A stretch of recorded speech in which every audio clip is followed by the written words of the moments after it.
Que por cierto, el día de hoy en Mexicali, así como ayer lo fue en Tijuana, en Mexicali se estará llevando a cabo pues un símil, pero ahora con especialistas del derecho, tengo entendido, para hablar justamente sobre la reforma al Poder Judicial. Pero Jorge, justamente el día de ayer, como lo comentamos en domingo, tema interesante, importante lo que se está planteando por parte del Poder Judicial. La ministra del Pueblo, como se le conoce a Batres, Alenia Batres, estuvo presente en esta gira de trabajo que tiene como objetivo abrir el discurso, abrir el debate sobre esta modificación, este planteamiento estructural importante que se está realizando por parte del presidente Andrés Manuel López Obrador.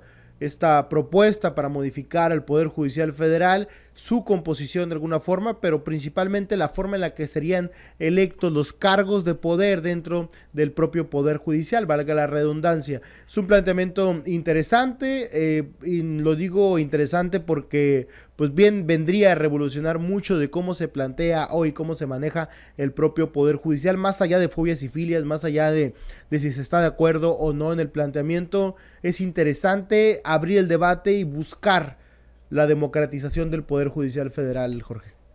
Curiosamente, Villa, previo a esta reforma del presidente Andrés Manuel López Obrador, nadie te hablabas, y hablo nadie en ningún sector popular, o sea, sector de estos, tanto sindicatos, como tampoco sectores obreros patronales, como mucho menos el sector empresarial. Nunca hubo una marcha para reformar algo, ¿no? Al contrario, es conservar el status quo de este sector Xochilover.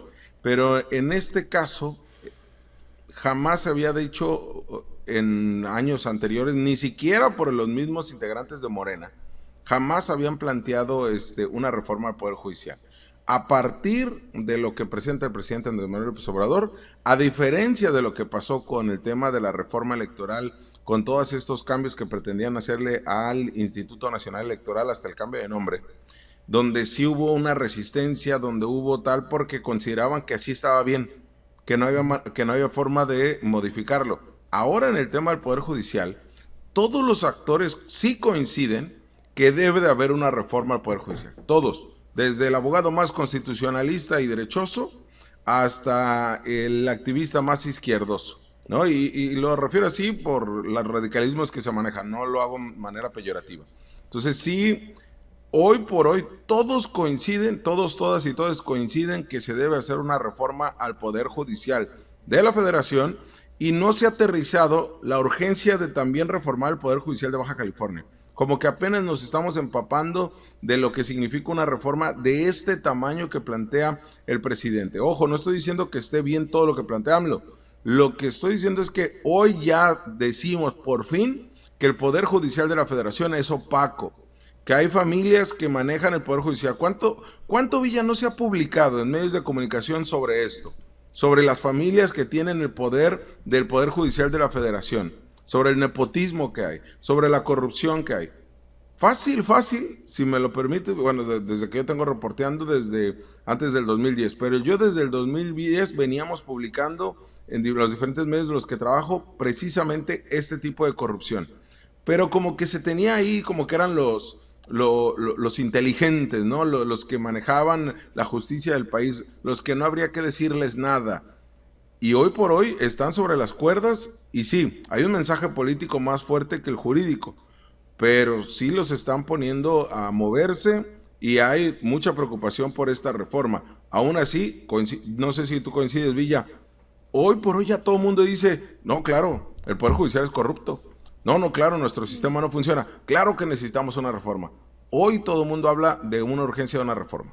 Se había normalizado totalmente la composición, la forma de que el Poder Judicial dictaba, emitía sus sentencias, operaba incluso no solamente lo que tenía que ver con las sentencias como tal, sino todo lo que representaba, como tú lo comentas, los temas de nepotismo, los temas de incluso tráfico de influencias de carácter sexual. Ya hasta hay hasta bromas al respecto, ¿no? De jóvenes, principalmente mujeres y cuestiones por el estilo relacionadas con los cargos de poder dentro del Poder Judicial. O sea, hay tanto, y que incluso los propios planteamientos anticorrupción de las fiscalías anticorrupción que todavía ni siquiera operan de una manera útil realmente, pero había un planteamiento de que tendría que hacerse también un marco legal donde también se pudiera sancionar los tráficos de influencias, pero de índole sexual, o los actos de corrupción, de sobornos de índole sexual. O sea, esto sí realmente ocurre dentro del Poder Judicial Federal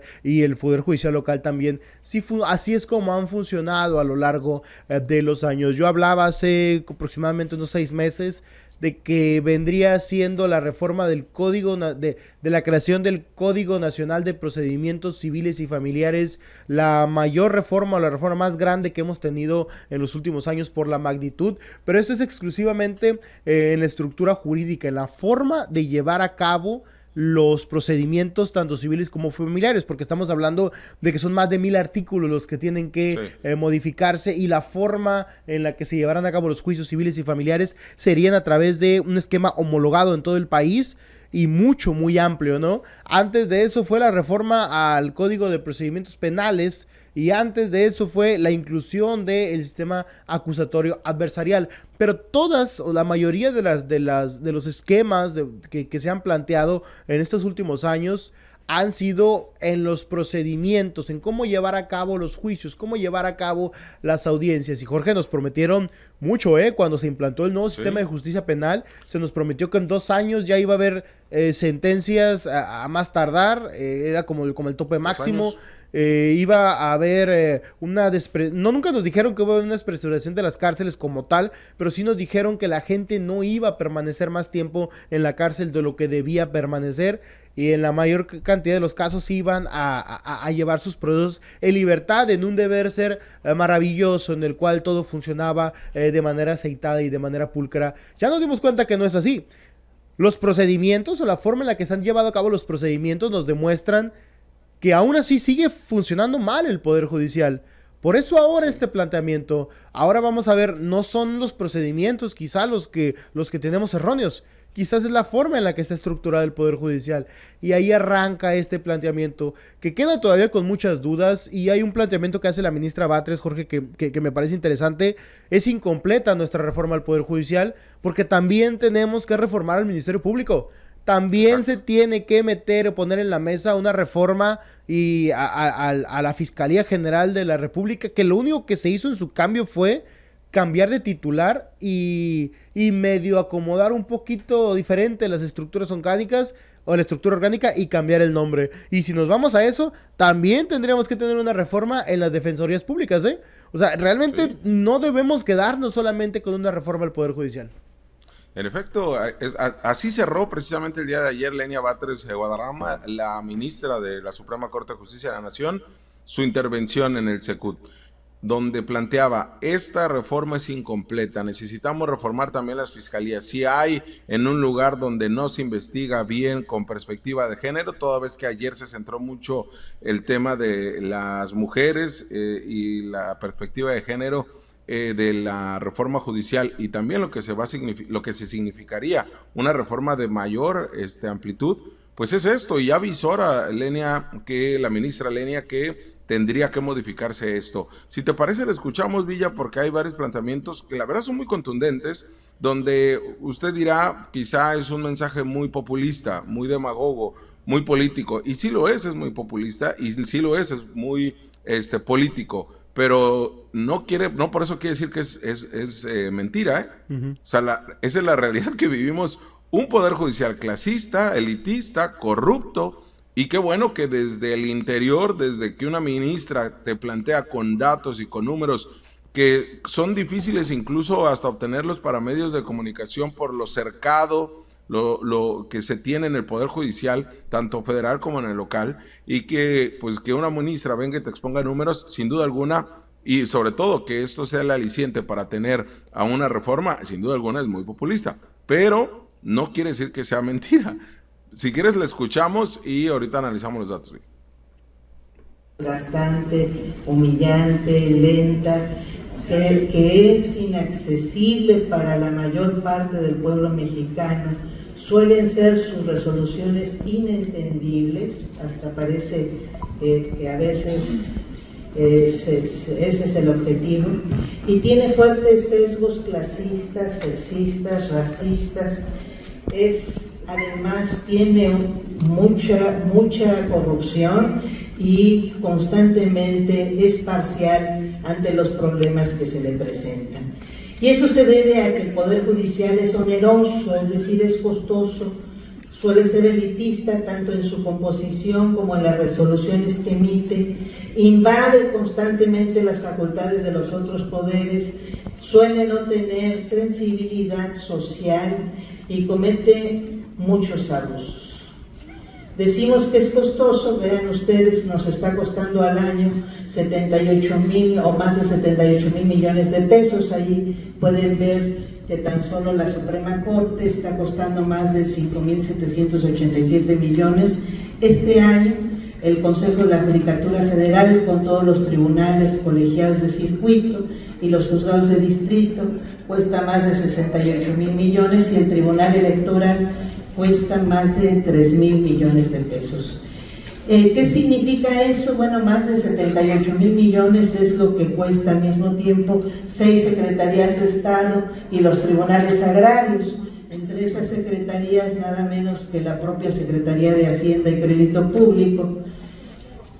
Y vean ustedes, tan solo comparando lo que cuesta la Suprema Corte de Justicia mexicana frente a otras cortes supremas de otros países, vemos que la de Estados Unidos está costando el 37% de la que cuesta la mexicana, la de España el 13%, la de Canadá el 15%.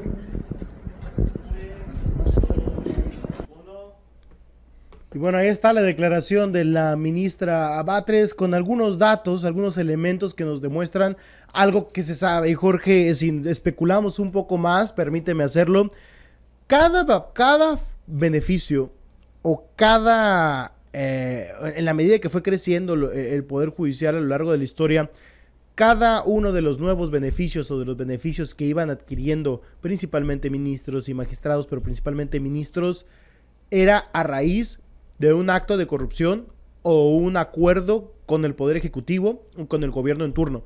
O sea, cada uno de estos grandes beneficios, de estos grandes favores, estaba acompañado o era consecuencia de un favor o de alguna especie de beneficio o acuerdo entre el Poder Ejecutivo de aquel entonces y el propio Poder Judicial. O sea, era un intercambio de beneficios y ahí es donde se terminaba por materializar en los ministros del Poder Judicial Federal.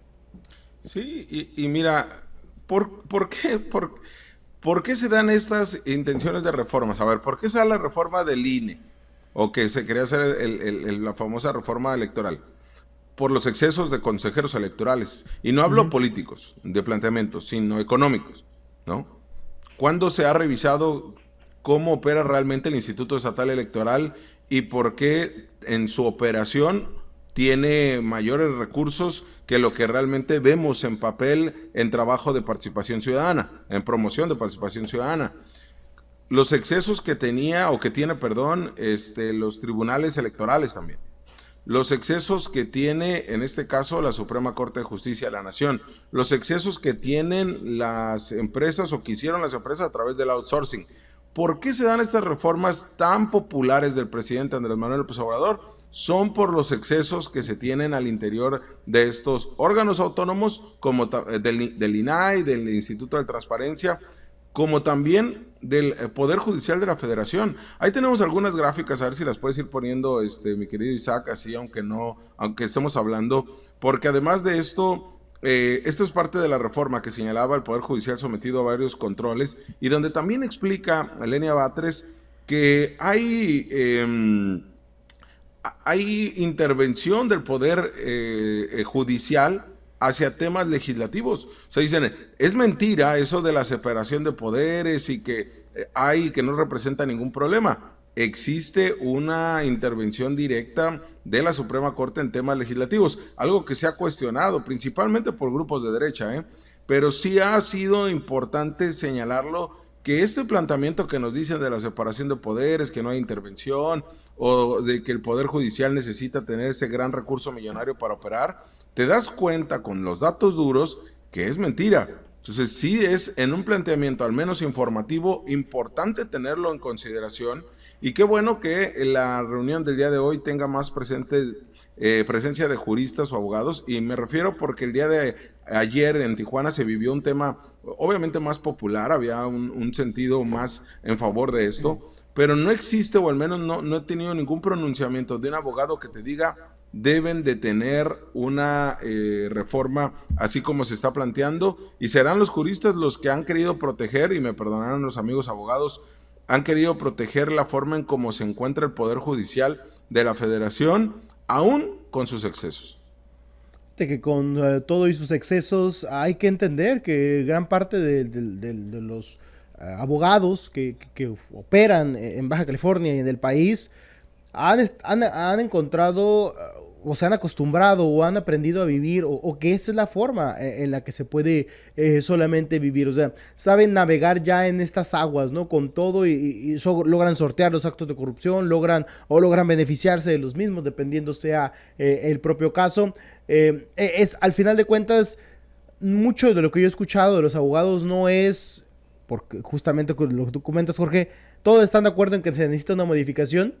Lo que no les parece correcto es la forma en la que se va a elegir bajo el argumento de que se acabaría la carrera judicial. Este es el planteamiento que se ha hecho por parte de los abogados. Es, como tú dices, ahora resulta que todos estamos de acuerdo en que sabemos que es corrupto el Poder Judicial. Ya lo habían normalizado, ya lo habían visto. Qué bueno que el presidente al final lo termina metiendo en la agenda, porque si no, no lo hubiéramos siquiera planteado cuando sabemos que hay un Poder Judicial corrupto. A lo mejor no en un planteamiento generalizado, pero sí hay elementos suficientemente importantes para identificarlo como tal. Ahora, el planteamiento que está haciendo el presidente Andrés Manuel López Obrador es lo que cuestionan, es lo que no les gusta, ¿no? Y es que a través de una designación popular se pueda aspirar a los cargos. Obviamente esto, y lo platicaba el día viernes yo con una persona que me decía, es que ¿qué tiene de malo que cualquier hijo de vecino pueda ser juez, o pueda ser magistrado, o pueda ser ministro? Y entra una línea muy delgada, Jorge, entre tenemos que tener a los más preparados, o cualquier persona puede ser, que cumple con los requisitos, puede ser integrante del Poder Judicial. O sea, realmente es una línea muy delgada, porque sí sabemos que tiene que ser una persona, las personas que se encuentran en los cargos, tienen que ser personas letradas, tienen que ser personas que conozcan el derecho, pero también es cierto que hay desde hace muchos años un beneficio hacia ciertas personas que tienen sus beneficios políticos, tienen sus beneficios de carácter económico. O sea, sí existe una línea en la cual los jueces, los magistrados y los ministros ocupan los cargos gracias a sus vínculos políticos y no necesariamente a su capacidad. Y esto es algo que en estos momentos ocurre. Cómo funciona este esquema actualmente es como se ha mantenido a lo largo de los años. Basta ver, Jorge, algo tan sencillo como la designación de magistrados dentro del Poder Judicial local o la federal, que terminan acomodando a quien quieran por un lado, o en la local, que hacen un extenso proceso de evaluación, donde les hacen una entrevista, donde hacen un examen escrito, donde les hacen un examen práctico, en donde les ponen a lo mejor conflictos éticos, morales y de conocimiento, todo establecido en un solo dilema práctico. Y después de todo esto, les dan a los 8, 10 aspirantes, 20 aspirantes, les dan una calificación. ¿Y cuántas veces hemos visto que el Poder Legislativo elige al peor evaluado o al segundo peor evaluado? O sea, sigue habiendo, aún así, beneficio y apoyo político, y no es cierto, es mentira. No tenemos precisamente a los mejores juristas en los puestos de poder, ni en Baja California, ni a nivel nacional. Recordarás, si quisiera a lo mejor empezar un poquito del tema justamente del Poder Judicial, sino en las notarías. Claro. Nos tocó vivirlo, y ya, exámenes a modo para favorecer a un grupo político y a una persona en específico. Y así se han venido dando las notarías en favor de grupos familiares, que son las que tienen las notarías en Baja California. Y la verdad, si me permiten, todo el país. Acá en el Poder Judicial lo mismo sucede cuando nos dicen, hoy por hoy habrá estas cuotas, lo cual obviamente es negativo que existan cuotas tanto en la designación de estos, o al menos los que se vayan al voto popular, ¿no? Los 10 que va a escoger el Poder Ejecutivo, 10 el Judicial y 10 el Legislativo. Estas cuotas raras, pero al final del día, hoy por hoy, también es mediante cuotas. ¿A qué partido político le toca a tal juez? ¿A qué partido político le toca a tal magistrado? ¿Y a qué partido político o a qué presidente en turno le tocan los ministros y ministras? Entonces, sí es de verdad muy cuestionable cómo se encuentra hoy por hoy el Poder Judicial. Y ahí veíamos, Villa, lo que tarda un tiempo de resolución un juzgado de distrito. A ver si lo puedes volver a poner, Isaac, antes de irnos a la pausa. El tiempo, los días que se tardan en resolver, por ejemplo, o en hacer un procedimiento de extradición, 2.763 días, ¿no? En juicios orales mercantiles, 174 días lo que tarda una resolución de un juzgado de distrito en el país. Y así nos podemos ir, ¿no? Las causas. Este es uno de los elementos que nos habían dicho que se iban a cambiar y no cambiaron, ¿no? El tiempo que termina por resolver. Y si nos vamos al nepotismo, Vía, el último evaluación, análisis que se tiene, en la Ciudad de México se centran las relaciones familiares en el mismo juzgado tribunal de adscripción. En 2022, 2.877 funcionarios judiciales dijeron tener al menos un familiar trabajando en el Poder Judicial de la Federación.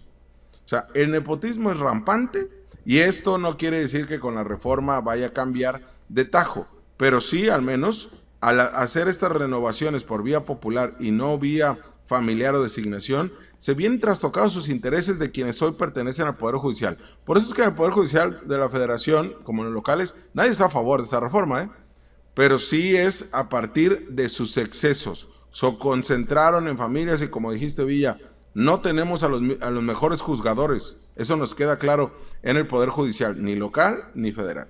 Ahora, Jorge, lo que sí hay que reconocer y me gustaría saber es cómo la reforma del Poder Judicial va a evitar o va a cambiar esto.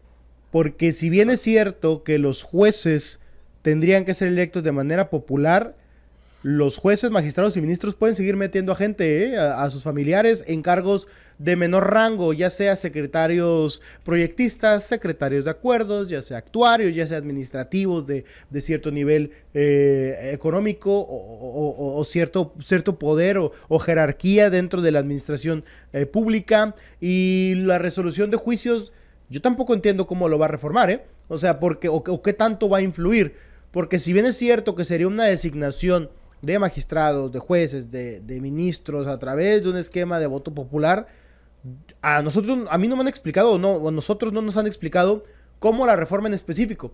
Se van a buscar los mejores perfiles, pero eso también tiene que ver una cuestión de estructura, O sea, muchas veces los juicios se dan por el problema de la propia estructura, o por ejemplo, no sé, algo que se ha criticado mucho, de hecho yo he cuestionado bastante los delitos, por ejemplo, como narcomenudeo, cuando son personas con 2, 3 dosis de droga. A todos ellos se les tiene que abrir un expediente, con 2, 3 dosis de droga, y son procesados, son detenidos y terminan quedándose 48 horas, después salen y pueden volver a ser procesados, pero se cumple con todo el procedimiento y se cumple con todo un expediente que evidentemente satura muchas veces al Poder Judicial. Hoy en día encuentran mecanismos para acelerarlo, pero las exportaciones de arma blanca, por ejemplo, los cuchillos, o delitos de este tipo, que en Estados Unidos, por ejemplo, muchos de ellos se hacen mediante un juez civil, un juez como el que sería el equivalente a un juez calificador aquí. Obviamente en Estados Unidos tiene mayores facultades, pero ¿qué tanto se podría desfogar en esto? ¿Qué tanto de lo que se lleva dentro del Poder Judicial local y federal no es burocracia, no es procesos absurdos o procesos que quizá no sería necesario llevarlos a través de este esquema? ¿Cuántos temas no son o eran en su momento, por ejemplo, divorcios que no permitía que fueran incausados? ¿Cuántos? O sea, si nos ponemos a analizar todos los retrasos que está generando nuestra propia burocracia y nuestro propio letargo, nuestro propio incapacidad por llevar unos procesos judiciales mucho más eficientes, mucho más veloces, nos está costando esto, porque tenemos grandes retrasos en la elaboración de sentencias. Yo no sé cómo esta reforma va a cambiar eso, A la fecha yo no lo sé. Yo sí creo que hay un Poder Judicial corrupto, yo sí creo que hay mucho nepotismo, que ya está demostrado, yo sí creo que urge que se cambie muchas cosas. Nos ha tocado ver los favoritismos políticos, el trabajo periodístico a lo largo de los años, pero yo sigo sin entender cómo esto va a generar un mejor funcionamiento para el Poder Judicial en específico. Bueno. Es que tú quieres que permanezca el status quo, Villa. Los privilegios. La derecha rampante. Seguramente tienes familiares ahí en el Poder Judicial de la Federación. ¿No? Ya metí como 20. Yo me considero el magistrado 18 ahí dentro del Poder Judicial. Oye, Villa, con uno que meta, ¿no? Ya con eso, ¿no? Ya con eso. Si yo, a mí me dan el poder de meter un magistrado, claro que lo voy a... No, es cierto, no es cierto. No, es cierto. No, pero al final, o sea... Sí creo Regálenme que... un juez. Uno nada más. Uno y empezamos a despotricar contra la reforma. Te lo prometo. Queremos ser parte de la corrupción. Oye, mira, y cerrando, Sí. y mira, sería interesante eso, ¿no? Hay muchos planteamientos. Yo ayer le decía a algunos morenistas que se encontraban ahí en la sala, entre ellos Pablo Yáñez, que ahí tuvimos oportunidad de saludarlo y platicar un poco con él. Le dije, es interesantísimo escuchar a Lenia Batres, sin duda alguna, ¿no? Pero acá parecía una asamblea popular, lo cual está muy bien. Yo le decía, el Poder Judicial se tiene que aterrizar para todas y todos. Es excelente, eso incomoda Urge al sector democratizar, jurista, ¿eh? Urge democratizar Exacto. el Poder Judicial, porque sí es cierto, no tenemos un Poder Judicial democrático. No, y eso molesta a los juristas. Yo entiendo, por eso decía, muchos abogados tienen que manejar temas técnicos, por eso nos quemamos las pestañas 4 años y luego 3 años de maestría y 3 años de doctorado y tiene que ser... Me parece perfecto dentro de este grupo de abogados que se entiendan, y no tengo nada en contra de los abogados. El problema acá es que tiene que democratizarse estos temas, tiene que plantear, y lo de Lenia le viene muy bien la ministra que lo haga, la verdad es excelente, pero si hay temas que necesitan ser técnicos y que nos tienen que explicar también, aterrizarlo. Ya decías tú, cómo se tendrá que ver una mejora en los tiempos, en los procesos a partir de la reforma.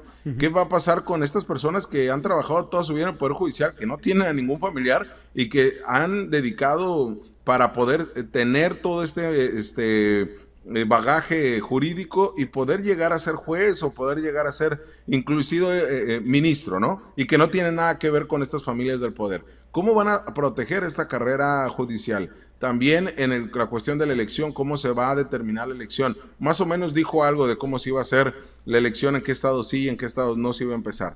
Pero hay muchos temas que nos tiene que resolver, tanto los que están promoviendo esta reforma, desde los diputados locales, federales, que tienen que aterrizar también ellos el contenido de la reforma, porque solamente lo han hecho a través de estos foros que continuarán previo a septiembre, donde va a terminar siendo votada esta reforma del Poder Judicial de la Federación. Pero sí falta que se nos explique mucho de la reforma, que se nos hable mucho y a fondo para poder así, no respaldarla como tal, pero sí entender a qué nos vamos a enfrentar.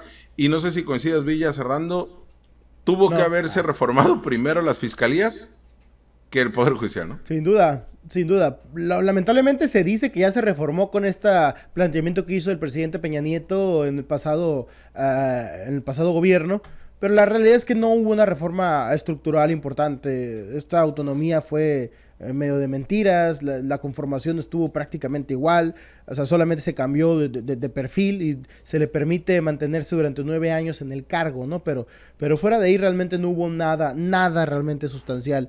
Y sí, Jorge, ahí es donde faltaría, ¿no? Este último planteamiento es ver cómo realmente van a ocurrir las cosas. Es muy interesante los pleitos de la ministra Batres con algunos otros ministros, como por ejemplo el ministro Lainez dentro de la Suprema Corte de Justicia de la Nación, porque entran de entre lo jurídico y lo ideológico y lo político. O sea, y hasta este momento yo te puedo decir, ya hay un paso, porque ya se empezó a democratizar el Poder Judicial desde el hecho de que ya forme parte de la agenda y que la gente ya está empezando a conocer un poco el funcionamiento del Poder Judicial. A lo mejor no en la profundidad, pero ya se está abriendo el tema y eso ya es un abono, ya es un avance para la democratización del Poder Judicial. Pero bueno, te hablamos de frente. Entérate de lo que sucede en el epicentro informativo con nuestro análisis de capital importancia.